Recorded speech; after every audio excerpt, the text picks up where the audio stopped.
Oi gente, tudo bem? Nesse vídeo eu vou contar a minha conversão, o meu retorno ao catolicismo e muitas pessoas já me seguem no meu outro canal, Fabiane Alves. Eu contava, relatava também algumas experiências com Deus, como protestante, mas agora a minha profissão de fé, a minha fé não mudou, a minha profissão de fé mudou. Eu estou retornando ao catolicismo e eu quero contar nesse vídeo todo esse processo, por que eu estou retornando para a Igreja Católica. Então, assim, para vocês entenderem bem, eu vou ter que voltar na minha adolescência, por que eu comecei a frequentar a igreja protestante, sendo católica, né, no passado. Eu não tinha uma fé muito firmada em Deus, assim, dentro da igreja católica, mesmo sendo católica, porque eu escutava muito as pessoas dizerem que a igreja tinha sido inquisidora, que tinha perseguido as pessoas, matado, etc, etc. Então eu não tinha aquela firmeza ainda na Igreja Católica. E quando eu li sobre a Reforma Protestante nos livros da escola, nas apostilas da escola, eu fiquei encantada. Eu achei assim que Martinho Lutero tinha feito certo, porque do jeito que era contado ali, era assim que parecia, que ele tinha tirado as imagens, seguindo mais a Bíblia, que deu a entender que a igreja certa era a protestante. Aí eu comecei a frequentar a igreja protestante quando eu fui ser universitária, eu mudei de cidade, porque a minha família era mais católica, né? E ao convite de uma amiga, eu comecei a ir na igreja evangélica. Então, assim, como eu já tinha aquele estudo da escola sobre a reforma e tal, eu achava que era a igreja certa, igreja sem imagens, né, sem santos. Então, foi muito fácil para mim até me adaptar dentro da igreja protestante. Como essa igreja era muito pentecostal, eu não me adaptei muito e eu acabei mudando para a presbiteriana do Brasil e ali eu fiquei até embora do Brasil, né? Quando eu cheguei na Alemanha, meu marido é alemão, luterano, eu comecei a ir na igreja luterana com ele. E o que eu encontrei ali me chocou, tipo, era muito parecido com a católica. Eu não conhecia uma igreja luterana até então. Tinha imagens de Jesus na cruz, imagens de anjos, velas, a liturgia era muito parecida com a católica, então aquilo começou a me confundir um pouco, assim, eu fiquei sentindo que era a mesma coisa que a igreja católica, e pela primeira vez, depois de mais de 10 anos como protestante, eu comecei a sentir vontade de ir na igreja católica, mas eu tinha muito medo de ofender a Deus, de ir no lugar e adorar imagens, essas coisas que eu tinha aprendido no protestantismo. Então eu comecei a estudar. Comecei a estudar a Reforma Protestante e a Igreja Católica. A Reforma Protestante, eu me deparei com bastante coisas assim, bastante fatos que a escola não conta. Como, por exemplo, que Martinho Lutero, ele também perseguiu, porque ele esperava que os judeus se convertessem ao protestantismo. E quando ele viu que os judeus não iam se converter, ele iniciou uma perseguição aos judeus, que escreveu um livro, né, sobre os judeus e suas mentiras. Se você quiser, você pesquisa na internet. Eu não vou falar muito desse assunto, porque não é o foco desse vídeo. E aí eu comecei a estudar o catolicismo.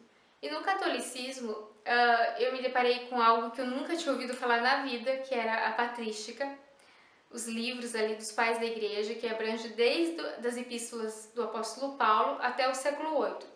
É uma coletânea de vários livros e eu comecei a ler Eusébio de Cesareia, que conta, né, Eusébio de Cesareia viveu entre o ano 292 até 300 e pouco depois de Cristo, e ele coletou da biblioteca de Cesareia documentos, livros, e ele conta tudo, os acontecimentos. É o melhor livro que relata a época da igreja primitiva. E ali a gente encontra que a igreja primitiva é a católica. Por quê? Porque não havia esse negócio de que a igreja, os cristãos se reuniam nas casas, não existia isso, existiam igrejas físicas. Tanto é que o Tiago, ele era o bispo da igreja de Jerusalém. E ali vai contar que Pedro era o bispo da igreja de Roma, onde ele foi morto. E ali, se você pesquisar na internet, já não vai bater essa história de que Constantino fundou a Igreja Católica, porque na época de Constantino, no ano 300 e pouco, lá quando dizem que ele fundou a Igreja Católica, já havia se passado mais de 20 papas. Então, sendo o primeiro Pedro, o segundo Lino, que inclusive aparece na Bíblia, e também ali vai contar muito da igreja primitiva, que não existia, né, a Bíblia impressa, então os ensinamentos eram tudo vindo dos apóstolos, daquilo que eles escutaram, né, do próprio Senhor Jesus. Então a segurança estava na tradição ali do ensinamento oral. E nesses primeiros anos do cristianismo vai contar que surgem muitas heresias, né, todas combatidas ali pelos apóstolos, pelos bispos, pela igreja, e uma delas é que havia um grupo, e isso foi uma heresia naquela época, né, Eusébio de Cesareia vai contar, que esse grupo dizia que quando Jesus retornasse haveria um reino milenar de 1000 anos na Terra. E eu mesma cheguei a acreditar nisso. E na verdade essa heresia foi combatida, porque a igreja ali, os apóstolos, né, os bispos, eles vão dizer que isso eles entenderam errado, não foi isso que Jesus disse. Então, para quem não sabe, a Reforma Protestante aconteceu em 1517, então antes, até 1517, não havia igreja evangélica, só havia, se as pessoas eram cristãs, elas tinham que ser católicas.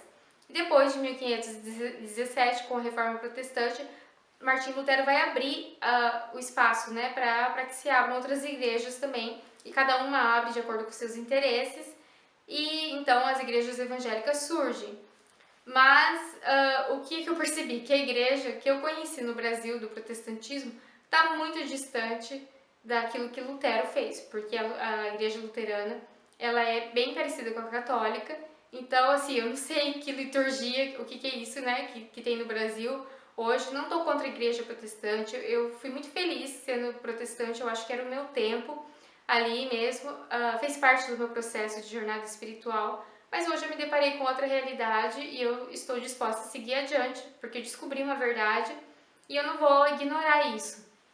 E outra coisa também que pesou muito para eu retornar à Igreja Católica é que nos documentos da Igreja primitiva, eles acreditavam na presença real de Jesus na comunhão, ou seja, que Jesus estava mesmo em carne e em sangue na comunhão, na Eucaristia. E isso a gente só encontra na Igreja Católica hoje, né? Porque as igrejas protestantes, elas simbolizam ali na Santa Ceia a ceia do Senhor, mas é algo simbólico. Agora, quem crê na presença real da Eucaristia ali, da hóstia, né, de Jesus vivo ali, sendo a carne dele mesmo, essa que é algo, né, que vai se chamar de transubstanciação, que é quando, depois que o padre consagra a hóstia, ela realmente se torna a carne de Cristo. E essa presença real que a igreja primitiva acreditava, em que Jesus estava ali na Eucaristia, é só a Igreja Católica hoje que tem. Em Cânticos, no livro de Cantares, no capítulo 3, versículo 11, diz assim: Saí, ó filhas de Sião, e contemplai o rei Salomão com a coroa com que o coroou sua mãe no dia do seu desposório e no dia do júbilo do seu coração. Por que é a mãe que está coroando ali o rei e não a esposa? Porque na monarquia judaica daquela época, quem era a rainha era a mãe do rei. Por isso que a rainha, dentro da Igreja Católica, é a mãe do Senhor Jesus, é a mãe do rei.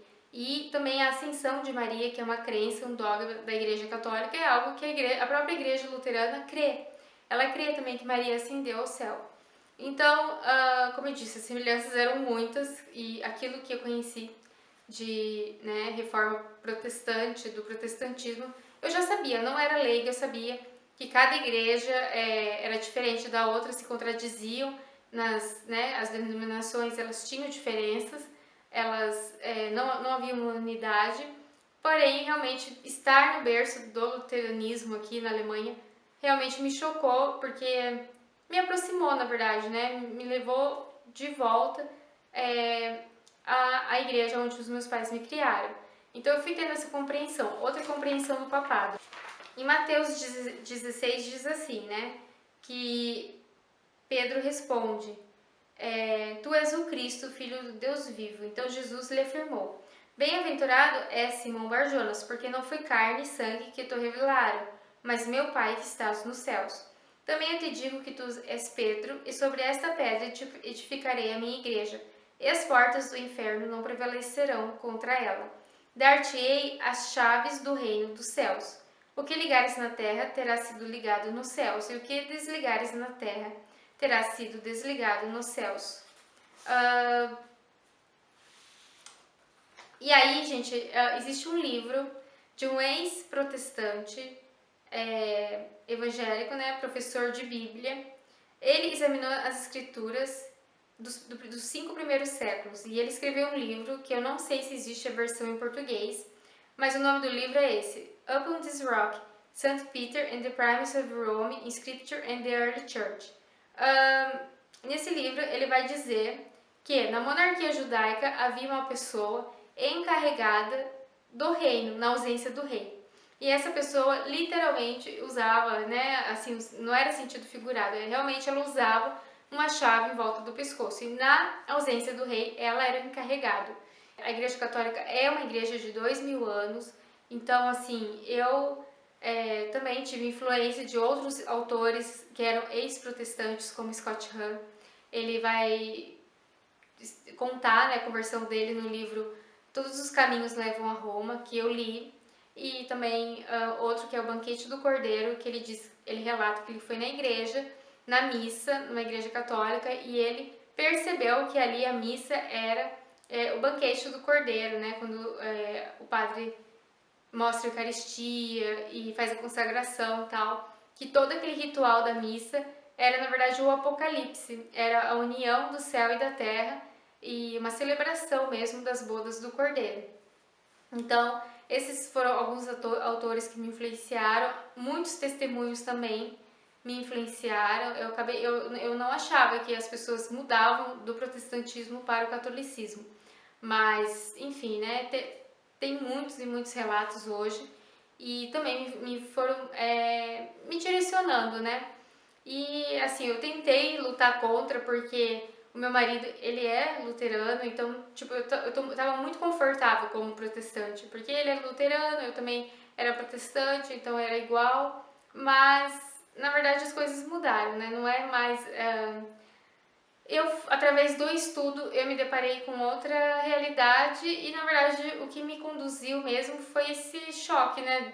De eu conhecer a igreja que é o berço da Reforma Protestante, como que ela é hoje. E para ser sincera, eu já estava um pouco incomodada com essa livre interpretação que há no protestantismo, porque cada um diz uma coisa e surgem muitas heresias nessas livres interpretações. As pessoas, assim, elas não estão debaixo de uma unidade, né? As denominações são diferentes, cada um interpreta a sua maneira. E a Igreja Católica, ela tem a sua interpretação oficial, seu magistério oficial. Isso é algo que me dá muito mais segurança. Então, assim, por exemplo, né, eu fazer o estudo de cantares, como eu cheguei a fazer no meu outro canal, que tá lá, Fabiane Alves, se você quiser se inscrever, tudo bem, entendeu? É um momento meu ali daquilo que Deus falou comigo, né? E agora, realmente tem pessoas que querem fazer a exegese da Bíblia e no meio protestante isso é bem comum e cada um diz uma coisa, né? São muitas correntes, muitas vozes e eu hoje estou tranquila. Assim, não foi um processo fácil, né? Eu já era há mais de 10 anos protestante, mas é um processo que começou assim no meu interior mesmo e agora gradualmente foi me dando paz e agora eu estou bem feliz de ter retornado à Santa Igreja, né? A Santa Igreja Católica, e é como se assim todos esses anos ali de caminhada espiritual eu tivesse só eu e o Espírito Santo ali, e agora não, agora eu tenho todo um aparato e é um suporte, é uma ajuda. Claro, a tua intimidade com Deus, eu não mudei o meu jeito de orar, eu não mudei nada assim, né? Mas agora o que eu tenho todo um suporte que eu não tinha antes, que vem da Santa Igreja Católica, na comunhão, na confissão, nos sacramentos e a vida dos santos. Eu tenho muita coisa para estudar, eu estou muito animada e é isso, eu estou bem feliz e em paz. Um grande beijo para vocês, fiquem com Deus. Não se esqueça de se inscrever, de dar um like nesse vídeo e até o próximo vídeo.